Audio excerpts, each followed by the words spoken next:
Kita ke informasi lain. Dari kasus kematian satu keluarga di Warakas, Jakarta Utara, polisi mengungkap cara pelaku meracuni anggota keluarganya.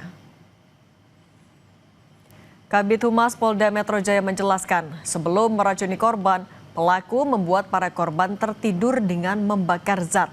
Saat penemuan korban, pelaku ditemukan di kamar mandi dan langsung dibawa ke rumah sakit. Hasil otopsi menunjukkan kadar racun dalam tubuh korban di atas batas wajar.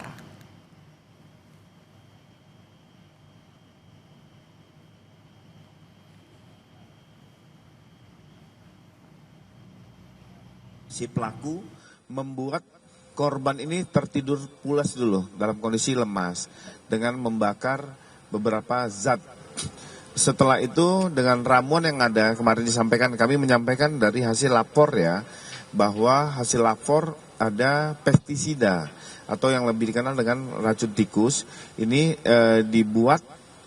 diracik oleh pelaku, dan dokter forensik juga menjelaskan pada saat dilakukan otopsi di lambung dan dalam kadar tubuh terdapat kandungan pestisida racun tikus ini yang dalam batas di luar kewajaran.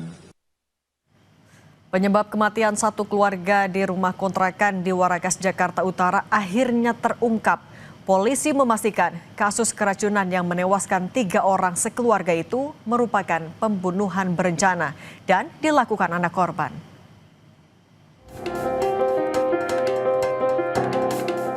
Satu bulan berlalu, misteri kematian satu keluarga di Warakas, Tanjung Priok, Jakarta Utara akhirnya terungkap.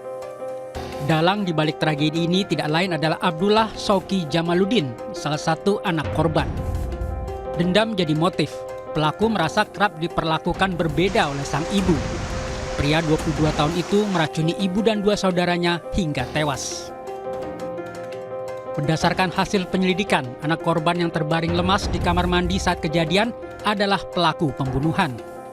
Hal ini terkuak setelah penyidik memeriksa Shauki secara lebih intensif. Pelaku mengakui perbuatannya telah meracuni ibu dan saudaranya hingga tewas menggunakan racun tikus. Atas hasil pemeriksaan dari pelapor, dokter, dan juga bukti toksikologi serta hasil pemeriksaan saksi, hasil pengamatan kami berdasarkan data bukti lainnya, sehingga kami menetapkan saudara S sebagai pelaku atau tersangka dari perkara peristiwa keracunan tersebut, di mana saudara S memang dengan sengaja meracun ke 3 korban itu. Kamis malam 1 Januari 2026, pelaku meracik racun di sebuah panci berisi air teh. Saat melihat ibu dan saudara kandungnya terkapar lemas, pelaku mencekoki teh beracun ke mulut para korban. Dokter forensik Rumah Sakit Polri Kramat Jati memastikan ketiga korban tewas tidak mengalami kekerasan.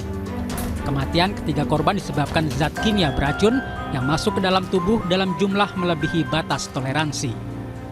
Di dalam lambung terdapat cairan warna kecoklatan, dapat didapatkan pada berdarah, dan bau yang sangat menyengat ketika isi lambung atau lambung dibuka.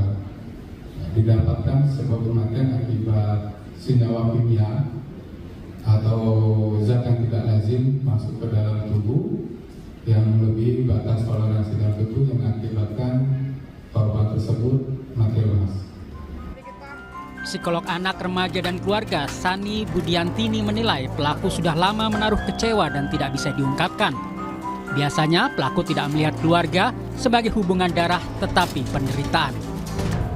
Saya yakin ketika seseorang bisa berkomunikasi, mengutarakan kekecewaannya mungkin atau ketidakfairan yang diterima mungkin, itu bisa membuat amarah seseorang itu bisa mereda begitu. Makanya saya mengharapkan sekali memang hubungan atau komunikasi antar keluarga itu harus ditingkatkan.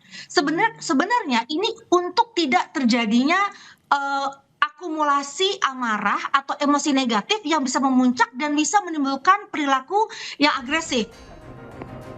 Akibat perbuatan ini, pelaku dijerat pasal pembunuhan berencana dengan ancaman hukuman 20 tahun penjara. Tim Liputan Kompas TV.